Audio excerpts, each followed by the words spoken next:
বন্ধুরা, একটা বিষয় আমি আপনাদেরকে সব সময় বলি যে অনেকে আমাকে কমেন্ট করেন। তো এখানে আজকে আপনাদেরকে একটা গুরুত্বপূর্ণ রোগ দেখাবো। দেখবেন যে আপনার ইঞ্জিন সাদা ধোঁয়া কখনোই বন্ধ হচ্ছে না, বা আপনার ইঞ্জিন স্টার্ট নিচ্ছে না, বিভিন্ন ধরনের সমস্যা।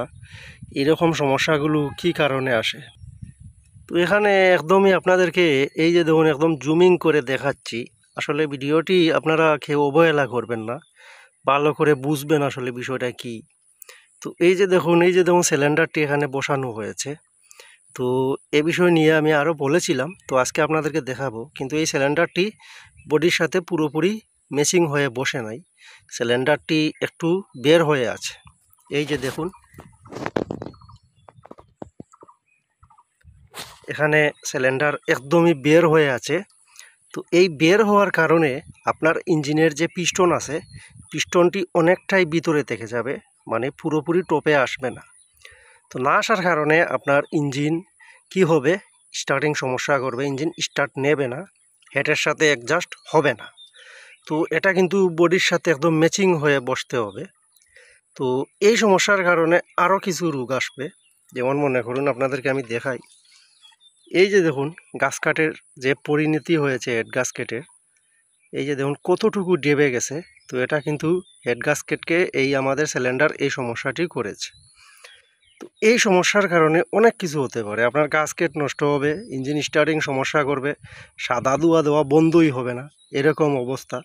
তো আপনি কি করবেন, সাদা ধোঁয়ার কারণে অনেক কিছু হাতাবেন, আপনার ক্যামশাফট, নজেল প্লঞ্জর, এইগুলো গভর্নর, এগুলোই দেখবেন, কিন্তু রোগটি কিন্তু এখানেও চলে আসতে পারে। তো সব সময় আপনারা যখন এটা থেকে বাঁচার যে উপায়টি, সব সময় আপনারা কি করবেন, সিলিন্ডার বসানোর আগে সিলিন্ডারটি মেপে নেবেন, যাতে এই সিলিন্ডার কি এই ইঞ্জিনের সাথে মানায়। বর্তমানে কয়েক কোয়ালিটির সিলিন্ডার বের হয়েছে, কয়েক কোম্পানির। তো ওই কোম্পানির কারণে এই সমস্যাগুলো হয়।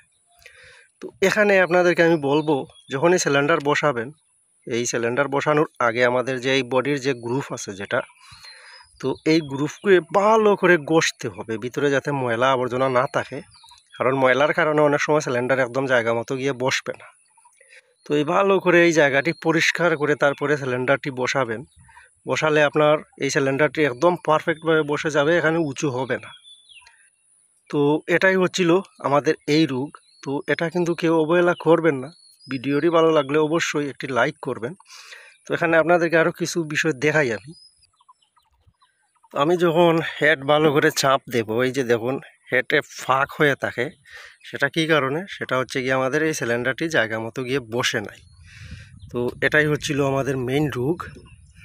তো আশা করছি আপনারা এখান থেকে কিছু হলেও বুঝতে পেরেছেন। যখনই সিলিন্ডারটি বসাবেন এরকমই বসাবেন।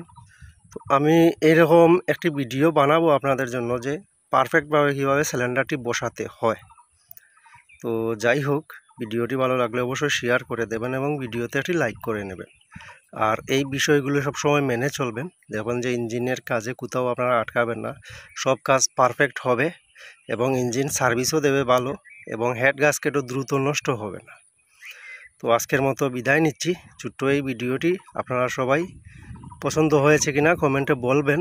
আর এরকম ইঞ্জিনের বিষয় নিয়ে কার কার কোন সমস্যা কমেন্ট করে বলবেন, ইনশাল্লাহ আমি সমাধান দিতে চেষ্টা করব।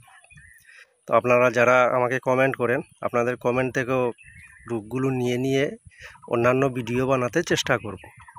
তো সবাই ভালো থাকুন, সুস্থ থাকুন। আসসালামু আলাইকুম।